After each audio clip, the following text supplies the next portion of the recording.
Profe, no se le escucha.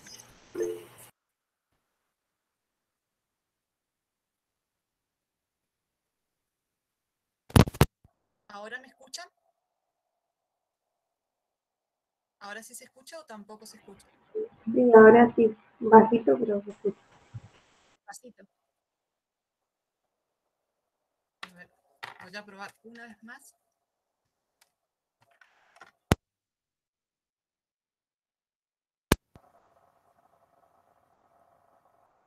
Sí, ¿no?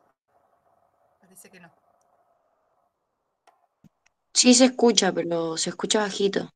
Muy bajito. Ahí está un poquito mejor. Se sigue escuchando muy bajito.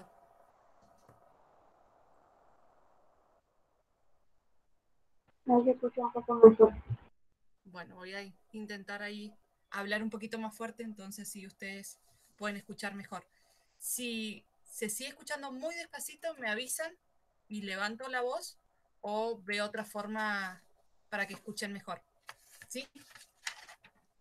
Bien, entonces, la saga 3 corresponde a la unidad 5, que es todo lo de material genético.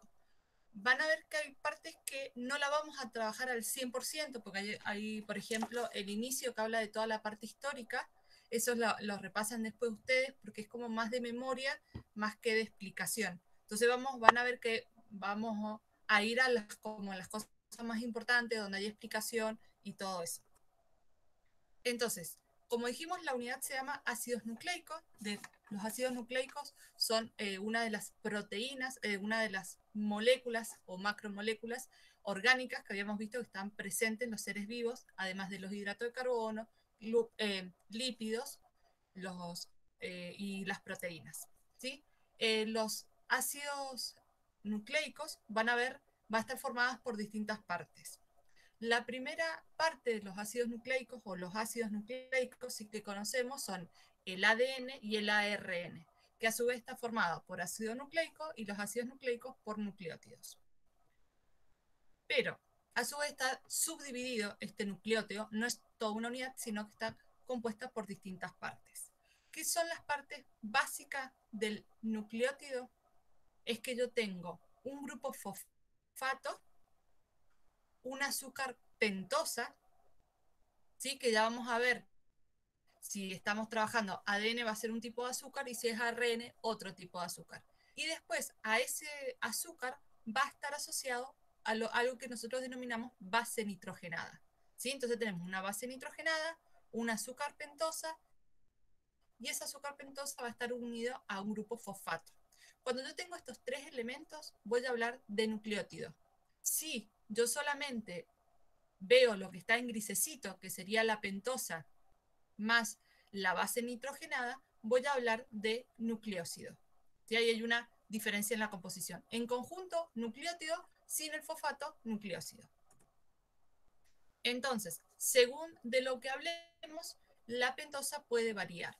Si estamos hablando o si estamos observando una molécula de ARN, voy a tener un azúcar que se denomina ribosa. ¿Sí? Por eso es ARN. La R viene de la ribosa. Y si hablo del ADN, estamos hablando de una pentosa denominada desoxirribosa. ¿Sí? Acá viene el nombre del ADN, la D de la pentosa, que es desoxi. ¿Cuál es la diferencia entre una y la otra? Es que en la desoxirribosa no tengo un oxígeno, ¿sí? Se ha perdido un oxígeno. Entonces, en la ribosa vamos a tener en el carbono 2 un oxidrilo y en la desoxirribosa, en el carbono 2, vamos a tener solamente un hidrógeno. ¿Estamos hasta acá? Sí, profe. Perfecto. La otra parte que vimos, además de las pentosas, eran bases nitrogenadas. Estas bases tienen este nombre porque son compuestos orgánicos formados principalmente por nitrógeno. Entonces vamos a tener dos grandes grupos. Vamos a tener bases nitrogenadas formadas por dos anillos, ¿sí? A estas las vamos a llamar bases nitrogenadas púricas. Y vamos a tener dos, adenina y guanina. Y después vamos a tener bases nitrogenadas más simples o con un solo anillo de carbono, que las vamos a llamar pirimidínicas. Estas van a haber tres tipos: citosina, timina en el ADN, y en el ARN vamos a tener citosina y uracil. Adenina igual va a estar presente en el ADN como en el ARN. Entonces, grandes diferencias o cuáles serían las principales diferencias de la molécula de ADN y ARN, ¿sí? El ADN principalmente lo vamos a encontrar en el núcleo, aunque también vamos a encontrar en mitocondria y el cloroplasto. En cambio, el ARN se va a encontrar en el citoplasma, en el nucleolo, o va a estar formando parte de los cromosomas. Otra de las diferencias, una de las más marcadas, por así decirlo, es la pentosa. Desoxirribosa para ADN, ribosa para ARN. Las bases pirimidínicas, lo que les mencionaba recién, citosina y timina en el ADN, citosina y uracilo. Las bases úricas para ambos, tanto ADN como ARN, tienen adenina y guanina. La enzima hidrolítica, es decir, la que va a participar de todo el proceso de ensamblaje, transcripción, traducción, vamos a tener una desoxirribonucleasa, ¿sí? Porque viene de la desoxirribosa, y en el ARN vamos a tener una ribonucleasa. Y la función o el papel que cumplen dentro de la célula, el ADN va a ser el que transporta información genética y el ARN lo vamos a utilizar para la síntesis de proteína y va a actuar como mensajero químico de la información genética, ¿sí? A partir del ADN voy a obtener el ARN y ahí lo puedo utilizar como mensajero químico porque voy a formar proteínas. ¿Estamos hasta acá? Sí, profe. Bien. Volvemos a las uniones o al nucleótido, ¿sí? Dijimos que el nucleótido estaba formado por un azúcar ribosa y una base, ¿sí? Pero a su vez vamos a tener como una escalera de estos nucleótidos, ¿sí? Para formar el ácido nucleico yo necesito como una hilera o una escalera de estos nucleótidos. Y por lo tanto, estos nucleótidos necesitan unirse, no pueden estar sueltos. La unión de estos nucleótidos va a ser a través de enlaces fosfodiéster, ¿sí? Entonces me va a permitir que se unan a través de la unión fosfodiéster. Nosotros acá tenemos esta pentosa, ¿sí? Que sería el azúcar. Vamos a ver este ejemplo, donde tenemos el carbono 1, que es el que está marcado ahí. Entonces la pentosa en su carbono 1 va a tener asociado la base nitrogenada. Después nos vamos al carbono 5. 2, 3, 4, 5. El carbono 5 va a tener unido el fosfato, ¿sí? De ese nucleótido. Ese sería el nucleótido. Y después el carbono 3, ¿sí? De esta azúcar o de esta pentosa, se va a unir al grupo fosfato del otro nucleótido, ¿sí? Acá es donde se encuentra la unión fosfodiéster, para unir un nucleótido con el otro nucleótido, ¿sí? Y este 3 se uniría a este fosfato, que este fosfato pertenecería a otro nucleótido que viene acá abajo. ¿Se entendieron estas uniones? ¿Y la ubicación de cada uno? Sí, profe. Ese sería uno de los tipos de uniones que tenemos. Después, nosotros, a ver si tenemos acá una imagen. Las que acabamos de ver nosotros, las uniones fosfodiéster, ¿sí? Esta sería una cadena de ADN que se la llama doble hélice. Las uniones fosfodiésteres vendría a ser este lateral. Y las uniones de bases nitrogenadas, que es lo que vamos a ver ahora, serían como estos escaloncitos, ¿sí? Las que unen las dos hebras, ¿sí? Vamos a estar hablando de esta unión, de todas estas uniones acá en los celestitos, en los rosaditos. Entonces, a esto lo va a denominar apareamiento de bases. Las bases se van a unir entre sí, ¿sí? Las bases nitrogenadas de las que hablábamos, para permitirnos formar esta estructura de doble hélice. Y estas uniones se van a producir a través de puentes de hidrógeno. ¿Sí? A través de hidrógenos o puentes de hidrógenos se van a unir. Pero las bases no se unen cualquiera con cualquiera, sino que tienen una conexión exacta y se unen solamente a un tipo de base. Las bases timina, ¿sí? Se va a unir con la timina y se va a formar un doble puente de hidrógeno. En cambio, la citosina se va a unir con la guanina y va a tener un triple puente de hidrógeno. ¿Sí?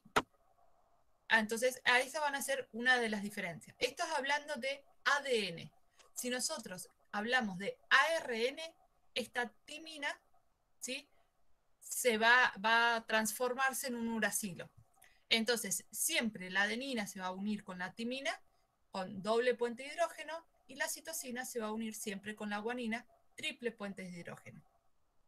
Acá tienen distintos memotécnicas para aprenderse quién se une con quién. ¿Sí? Por ejemplo, tenemos la memotécnica del club Antonio Tomba, ¿sí? Que sería Godoy Cruz, ¿sí? La G con la C, Antonio Tomba, es decir, la A con la T.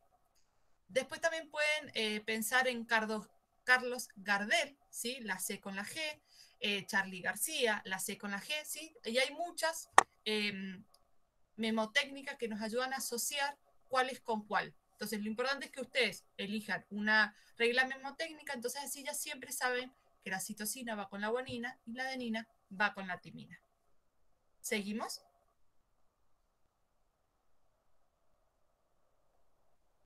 Sí, profe. ¿Dudas? Bien, continuamos entonces. Entonces, esa sería la estructura general de los ácidos nucleicos, ¿sí? O de los nucleótidos. Ahora vamos a ver puntualmente la unión de esos nucleótidos que van a formar una molécula de ADN. Como les mostré recién, a las cadenas de ADN se las llaman doble hélice, ¿sí? Porque está formado por dos partes, y hélices porque están enrolladas en sí. Entonces, a esta estructura se la va a denominar doble hélice, donde un giro completo va a medir 2 nanómetros, va a medir 3,4 nanómetros. La distancia entre base y base va a medir 0,34 nanómetros y el diámetro de toda la cadena van a ser 2 nanómetros. Recién esto se va a mantener unido a través de las uniones de puentes de hidrógeno que hay en las bases nitrogenadas. ¿Sí? Imagínense que sería como una escalera y estos rosaditos que son las bases nitrogenadas serían los peldaños de la escalera. La violeta azul vendría a representar las barandas de las escaleras. Esas barandas están unidas a través de los enlaces fosfodiéster que se ocurre entre la pentosa y el fosfato del otro nucleótido. Van a interaccionar con el agua, molécula, pueden tener iones metálicos asociados a los fosfatos y también pueden tener una interacción por apilamiento, es decir, de una forma hidrofóbica entre las bases de una cadena y otra cadena. Si nos vamos de zoom, ¿sí? En esta parte, si nos metemos puntualmente, vamos a tener esta parte. ¿Sí? Nosotros acá tenemos la pentosa, la base nitrogenada que se une a otra base nitrogenada y el grupo fosfato. Y esto, la ubicación del grupo fosfato en el extremo 5' de la pentosa le va a dar una dirección y un sentido a las cadenas de ADN. Las cadenas de ADN dicen que son antiparalelas, ¿sí? Es decir, en sentido contrario. Por ejemplo, si nosotros vemos este fragmento de acá arriba, ¿sí? Tiene el oxígeno en la parte superior y el grupo fosfato también en la parte superior. Pero si yo veo esta que está acá al lado, voy a ver que el oxígeno lo tiene en la parte inferior y el fosfato en la parte inferior. Por eso decimos que son antiparalelas, van en distintos sentidos. Y a su vez decimos que también son complementarias, es decir, que se complementan las bases nitrogenadas. Si yo en una hélice tengo timina, en la otra hélice voy a tener adenina, ¿sí? Si en una tengo citosina, en la otra voy a tener guanina. Si tengo adenina, timina. A eso llamamos complementarias. Y antiparalelas porque están en direcciones opuestas o van en direcciones opuestas. A esas direcciones, ¿sí? Acá estaría como el resumen, ¿sí? Sin las estructuras, tengo timina, se une con doble puente adenina, la timina doble puente adenina, citosina con triple puente a la guanina. A cada extremo de la molécula de ADN recibe un nombre. Esos nombres son 5' o 3'. ¿Pero de dónde viene este nombre? Este nombre viene de los carbonos de la pentosa. Por ejemplo, en este que estamos acá en la parte superior, dijimos que en el carbono 1 tenía unido la pentosa. Entonces este sería el carbono 1. Tenía unido la base nitrogenada. Carbono 1, carbono 2, carbono 3, carbono 4, y este que está acá afuera sería el carbono 5. Entonces, como en esta parte o esta molécula de ADN, este extremo, el fosfato, ¿sí? O el carbono 5, está libre, no está unida a otra cosa, recibe el nombre de 5'. ¿Sí? Si yo sigo bajando, observo que en la última pentosa, el 5' estaría acá con el fosfato unido, y si observo este que está acá abajo, sería el carbono 3. Este carbono 3 está libre, no tiene ningún fosfato. Por eso, a este extremo de esta molécula de ADN la vamos a llamar 5'. ¿Sí? O sea, acá tengo el que está en la izquierda de 5' a 3'. Si yo ahora veo la cadena paralela, ¿sí? La complementaria, voy a ver que acá tengo el 3' libre. Entonces, este extremo es el que se denomina 3'. Y si yo bajo y veo, acá tengo el fosfato del 5'. Entonces, este extremo es 5'. Por eso van opuestas. Si acá tengo el 5' ascendentemente va hacia el 3', en cambio, la cadena complementaria voy del 3' y ascendentemente voy hasta el 5'. ¿Se entendió esto? ¿Dudas? No, profe, se entendió. Bien. Entonces, esto es importante, saber cuál es la dirección, 5', 3' o por qué recibe ese nombre. Eso sería todo lo que sería la estructura del ADN. Y ARN también hemos visto algún pedacito. Ahora vamos a empezar a ver las funciones o las acciones con las que hay que llevar el ADN o lo que sufre el ADN. ¿Sí? No sufrir, sino lo que produce o los procesos por el cual pasa el ADN. Segundo, quiero revisar a ver si hay algo más. Perfecto. Bien. Ahora vamos a hablar del proceso de la replicación del ADN. Si ustedes se acuerdan, se propone como el código universal de la biología, que actualmente está como en duda, pero lo que ocurre primero es del ADN se va a replicar o duplicar, luego se va a transcribir a ARN, y ese ARN, luego de una maduración, se va a traducir a lo que nosotros conocemos como las proteínas. Entonces, el primer paso es la replicación o duplicación del ADN. La replicación tiene distintas características, tanto para procariotas como para eucariotas. ¿Sí? Como el ADN o los cromosomas son diferentes en procariotas como eucariotas, hay algunas diferencias. Y también hay algunas similitudes. Entonces, lo primero que se dice es que la replicación del ADN, tanto en procariotas como en eucariotas, es semiconservativa. ¿Por qué es esto? Porque las células hijas van a reservar o van a mantener una hebra original y una hebra nueva. Es decir, yo acá, esta sería la célula madre que tiene esta cadena de ADN, y a la célula hija, ¿sí? Recordemos que en la fase S del ciclo celular hay una duplicación del material genético. Entonces, de esa duplicación del material genético, ¿sí? No es que a una célula le toca una cadena totalmente nueva y a otra célula una cadena vieja, sino lo que le toca es la mitad de la cadena nueva y la mitad de la cadena. Entonces, por eso hablamos de una cadena semiconservativa o una replicación semiconservativa, porque seguimos manteniendo como un segmento o la mitad del ADN original y su duplicación. Después decimos que también es bidireccional. Bidireccional que tiene dos direcciones, es decir, van en dos sentidos. Las cadenas se encuentran en dos sentidos, o el proceso de replicación ocurre en ambos sentidos del ADN. Y como acá teníamos el 5', 3', 5', 3', entonces la duplicación del ADN va a ocurrir siempre en esta dirección, pero paralelamente y a su vez van a estar opuestas. Por eso hablamos de bidireccional. Hasta ahí sería igual o idéntica tanto en procariotas como en eucariotas. Lo que varía o los cambios que vemos es con respecto al origen de la replicación. Es decir, cuántos puntos iniciales de donde yo voy a iniciar la replicación.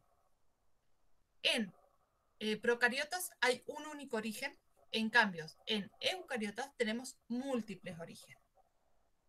¿Cómo sería la replicación en procariotas? Sí, en procariotas recordemos que tenemos un solo cromosoma y de forma circular.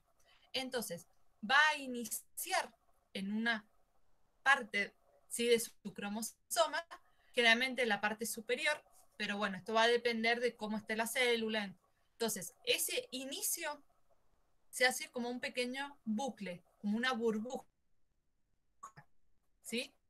Ven que se como que duplica su tamaño, entonces la negra sería el ADN y lo celeste que encontramos acá en el interior sería la nueva hebra, ¿sí? Sería el nuevo ADN duplicado. Entonces, lo que va a ocurrir es que en ambas direcciones ese pequeño circulito se va a empezar a expandir y se van a hacer dos copias de este círculo. Entonces, a medida que se va a expandir, van a formar o reciben el nombre de la letra griega tita, en la cual sería como un O con una línea en el medio, una especie de 8, ¿sí? Entonces, a medida que se va dividiendo, se va a ir propagando y haciendo totalmente la duplicación del ADN completo, ¿sí? De este cromosoma incompleto, entonces va a quedar la burbuja de replicación que se va a copiar tanto la parte superior como la parte inferior, ¿sí? Si ustedes ven acá, tenemos dos partecitas celestes y eso se va a ir hinchando, esta parte se va a ir empezando a bajar mientras que se va duplicando y después vamos a tener dos círculos y durante la replicación se forma, ¿sí?, de la letra griega. Con respecto a eucariotas, a diferencia que las procariotas, vamos a tener múltiples, porque nosotros, los eucariotas, tenemos los cromosomas, tenemos muchos cromosomas y no están de forma lineal, ¿sí? Sino que se encuentran, no están en forma circular, sino que se encuentran en forma lineal. Entonces, por eso nosotros tenemos múltiples orígenes de replicación. ¿Qué quiere decir? Que en un cromosoma yo voy a tener varias burbujas de replicación. Y en cada burbuja de replicación se va a hacer la duplicación o replicación en doble sentido, ¿sí? Bidireccional. Entonces, en este ejemplo tenemos 4 burbujas en las cuales las 4 burbujas inicia la replicación del ADN en ambos sentidos. A estas estructuras se las puede llamar como burbuja de replicación y que cada una se dice que forma dos horquillas de replicación. Por lo tanto, se genera hacia ambas direcciones. Y cuando esta termine, se va a unir con esta que viene acá y acá se vuelve a unir el ADN y se genera la doble cadena completa. ¿Dudas hasta acá? No, profe. Bien. ¿Se entendió? Sí, seguimos entonces. La siguiente imagen, ¿sí?, representa como en forma de resumen todo lo que es el proceso de replicación con todas las enzimas, porque hay muchas enzimas que van a participar. Esta imagen ustedes no la tienen así de completa en su cuadernillo o en sus apuntes.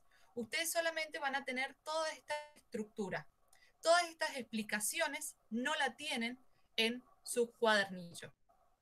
¿Sí? Por las dudas, por si quieren tomar una captura de pantalla de esta imagen.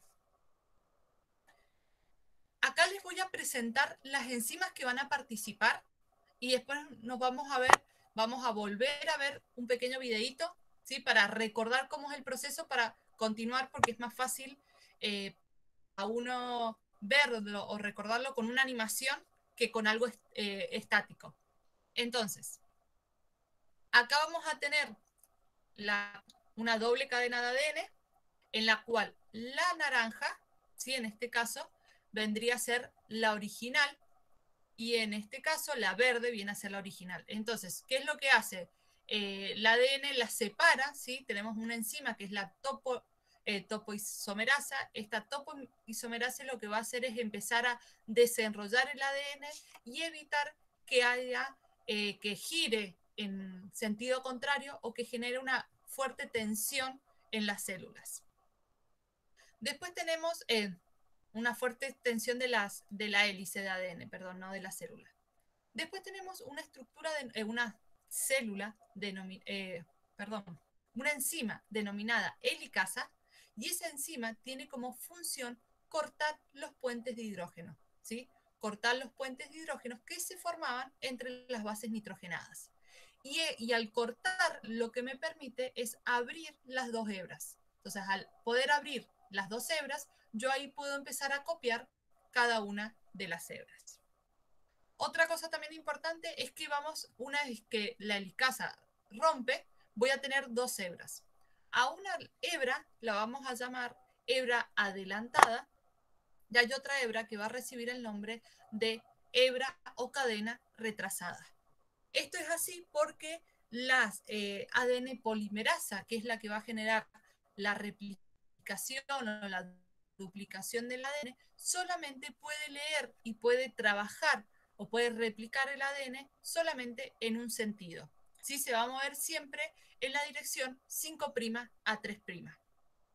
Entonces, en esta que está adelantada, yo cuando la abro, queda perfecta para la ADN polimerasa, que sería este bloquecito, y empieza a trabajar o a duplicar el material genético, a replicar, ¿sí? A unir las bases correspondientes de forma derecha, ¿sí? Porque está justo en la dirección que va a ir complementando.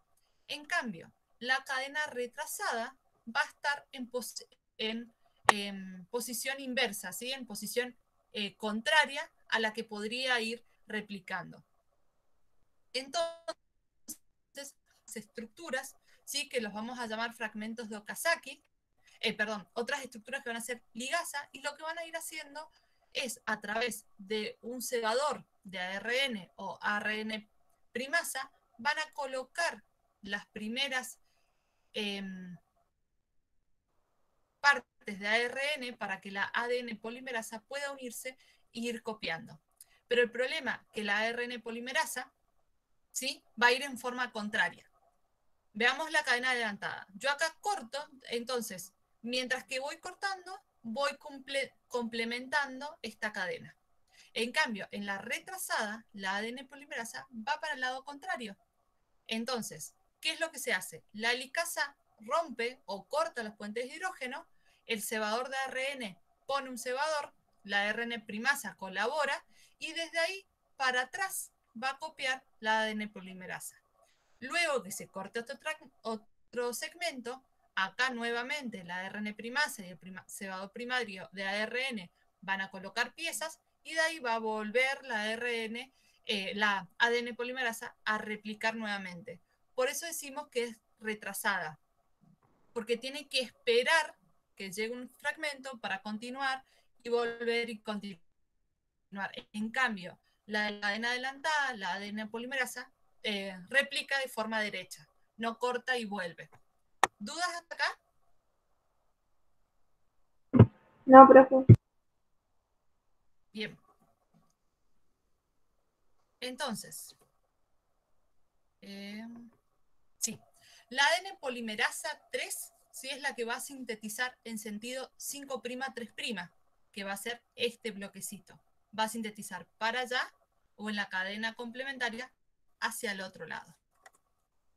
Y lo otro importante, la cadena adelantada y la cadena retrasada. Y la cadena retrasada es lo que nos va a dar la formación de fragmentos. Estos fragmentos de Okazaki son fragmentos de ADN duplicado, pero quedan como sueltos, ¿sí? La ADN polimerasa no tiene la capacidad de completarla por completo, entonces acá quedan quitos, y cada uno de esos quitos van a ser los que nosotros vamos a llamar los de Okazaki, ¿sí? Esta estructura, que luego las otras ADN polimerasa van a llegar y corregir y completar toda esa secuencia. Bien, hasta acá sería esta parte. ¿Qué es lo que nosotros ahora tenemos un pequeño recreito entre esta hora y la próxima? Pero falta todavía para el recreo, entonces nos vamos a desconectar. Y yo ahora les voy a pasar el link del video que ustedes tienen que ver. Van a ver ese video que ya lo han visto, pero es para repasar. Entonces van a ver ese videito que es sobre la replicación.